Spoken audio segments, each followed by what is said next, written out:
𝐿𝐿𝐴 Paulo, 𝐿𝐿𝐴 Fashions, CEO, sangibwa Bwaise, behind KCCA. Twasembeyo okulaba mu video yaffe nga tumaze okatinga basket yaffe. Kati tugenda mu process ya sewing. Naye before sewing, tubeeramu n'okugolola kenwax waffe ono atashinge kunene ku front part. Then mbeeramu tulina okusalako ne buli omuntu obugenda okola pockets, obugoye baffe obugenda okola zi pockets kuli ku waistcoat. So katandike n'okuba nga tusala bu pockets bwaffe buli. So kati woba ogenda kola bu pockets bwaffe opima inches zaffe. You measure 4 inches. You measure 4 inches. Then the length doesn't matter so long as your gun pocket here gendako. 4 inches you cut. After that, you get the stiff. You get a stiff one again kubera pocket. Now you first iron it. Era before stiff after you measure the 2 inches. Measuring out 1 or 2.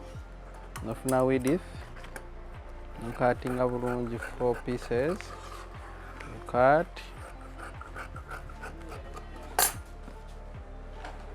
Then normally you divide it. We need the 4 pieces per favor.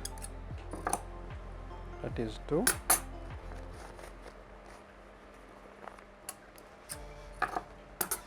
So after this, we are going to iron this. Maybe no. So you know kubeera any flat ironing kuliko kompyao. So we are going to iron before sewing. Then during the sewing, the ironing, you know kubeera any yogundi of clothes, ironing clothes. Nogileta na pasi yaffe. So no tandika ironing osoka kwa ironing buno bugenda okola your pockets.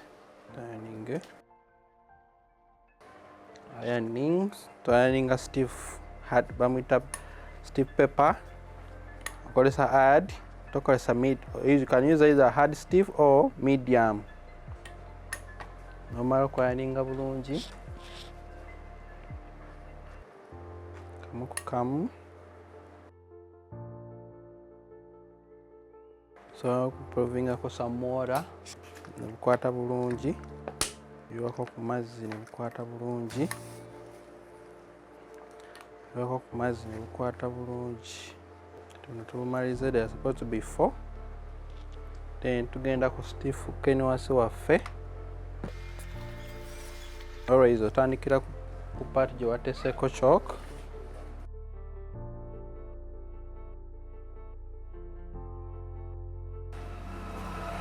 Then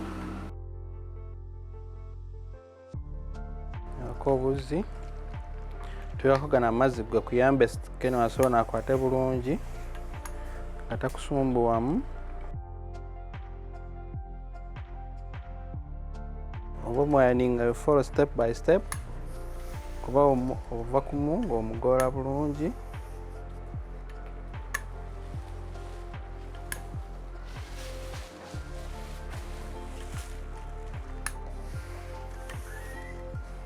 Safe ironing before sewing.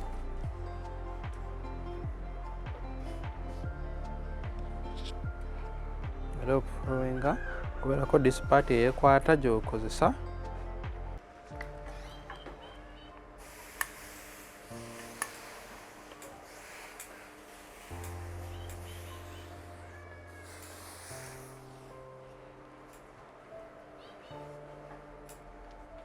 Okutuzi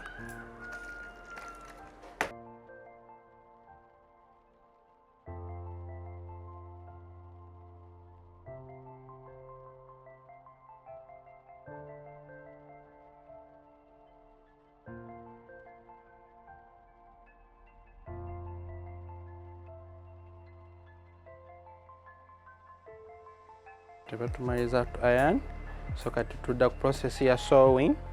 Bitumaze oku ironinga tugenda ku sewinga front part, back tuteekeko pockets.